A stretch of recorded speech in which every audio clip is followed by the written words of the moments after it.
right here. It's like it's in your mind. You just have to change your thought process. Yeah. You know, you just tell them like, hey man, I'm a professional. What's up, guys? Jonathan with Gonz Media here. We're back for another podcast, another vlog.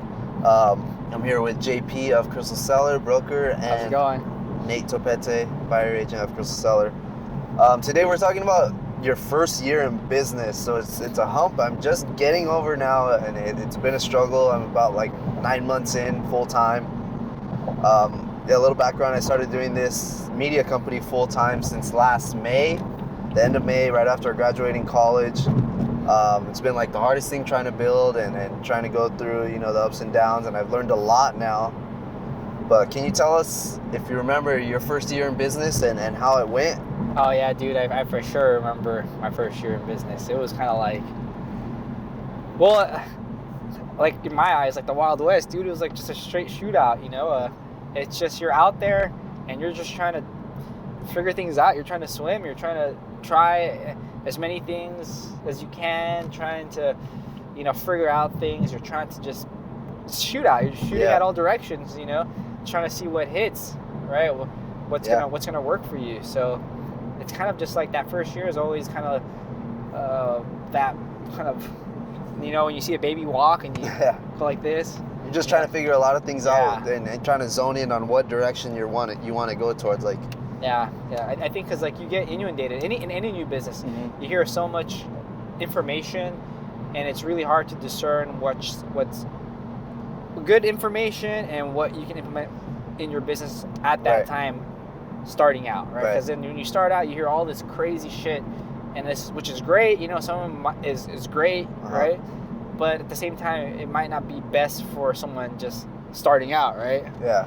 So I remember pretty well. I didn't do too well my first year in real estate. I got it when the market crashed, but it's like that grit, it's that perseverance. I just pushed through, and something good is to come of it. Yeah, you just keep learning, and you get better, and you get better. In the beginning in real estate, for somebody who's just starting out, like, where do you even start? What's your first step as a new agent? First step? For me, the first step would be to contact your sphere. Go through the people you know, let them know what you're doing. And actually, before you do that, I would just clean up anything you have online that looks like it shouldn't be online. Clean everything up, Just maintain a good professional image. You're going to change yourself from a DJ or whatever it is, some type of rock star guy, whatever you are, into a professional guy, and then market and start pushing content through your social media, start pushing content through your warm database. Yeah. The first thing is probably get some type of thing to manage your leads, right? Some type of client relationship management system, even if it's Excel.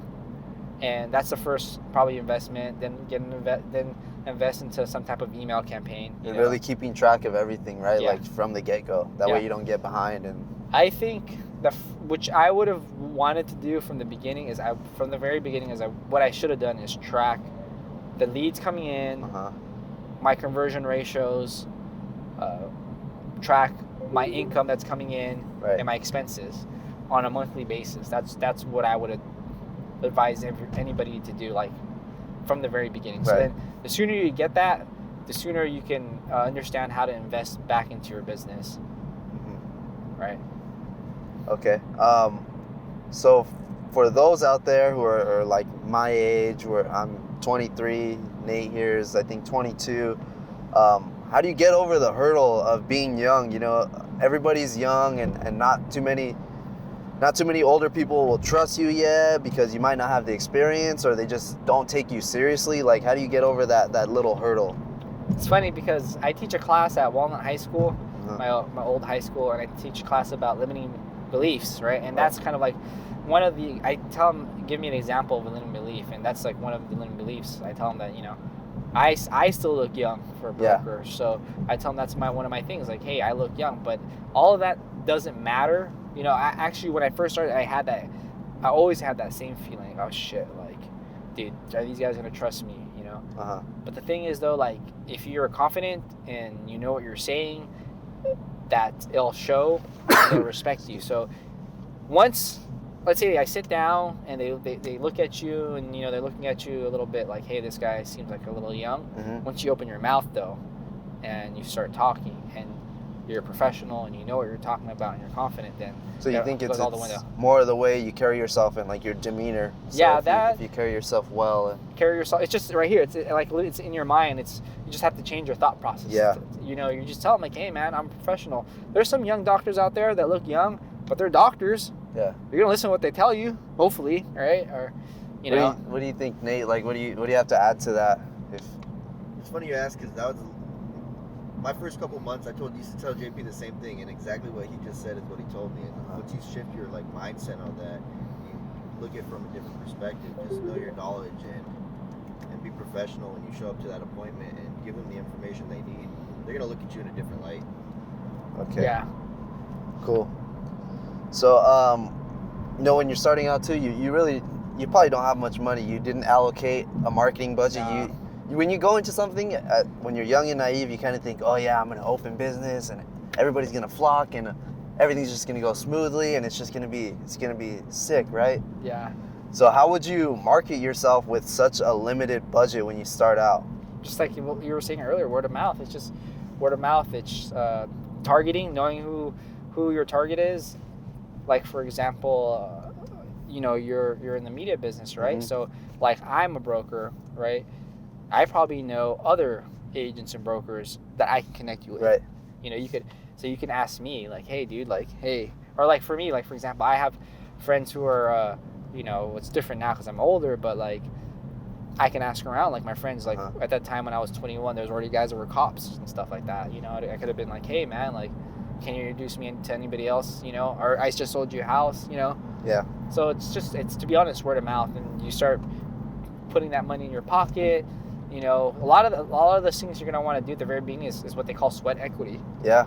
You gotta put in that sweat. You know. Yeah, from my experience, and my experience is maybe it's a little different from something as big as real estate, but in the beginning I had to do a lot of work for either free or super cheap, because if you don't have any work to show, nobody's gonna trust that you can do it. So you kind of got to prove yourself in the beginning. You have to. I think it's in those type of industries, especially the industry you're Mm-hmm. in, like any artistic, you know, girls that are modeling or, you know, makeup artists, anything in that side of the business, you know, it's like if you go on, and sometimes brand new people, it's like what they do is, you know, it's they're just building their portfolio. Yeah. You know, because like if you walked into my door and I was like, hey, show me what you've done, and you're like, I'd have been like, yeah. You know what I mean? I really didn't have anything. I think the way we met is I made a video, and I asked one of your agents that I hadn't already known, say, hey, what do you think of this video? You know, I'm not trying to sell you on it or anything. I just want to know if the information is correct. He said, oh yeah, this is cool. You know, we could use this. Why don't you come on in? We'll talk to the broker. And I was like, okay. Well, I came in and we talked from there. And then at that point, that was the only video I really had to show you other than my personal stuff. So from there, I just had to, you know, kind of bid low and hopefully that, you know, you give me more work, and then which ended up happening now. It's just become like a system. So then you introduced me to another broker, and then more agents at your office, and then from there, network and word of mouth kind of like grew. Yeah. So now.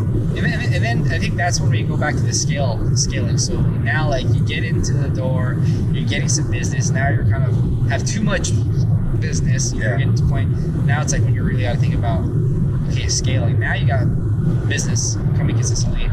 You got to figure out those numbers and see, okay, how much I can invest in it back. Now you can invest in other things than just word of mouth. Right. You know what I mean? Yeah. This podcast being one of them. You know, this is.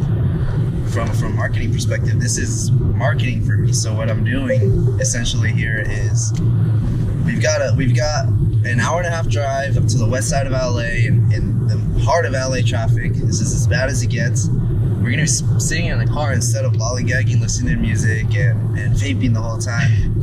We're gonna get something done. So now we're recording 3 podcasts, and with this video, I'm providing value to another agent, to another professional, to another entrepreneur who might hear this, who could use my services and say, hey, this guy knows what he's talking about. He taught me a little something. Why don't I hit him up and see if he could do a video and help me out? So it's kind of circling back to me. It's just it's cheap, a cheap kind of guerrilla way of style. marketing. Yeah, but it's it's got to be done when you don't really have too much money to work with. But at the same time, it's good because this is the most, I think, Most genuine. and helpful. Yeah. And also at the same time, you become an authoritative person in your industry. So a lot of people want to join or work with people that know what they're talking about.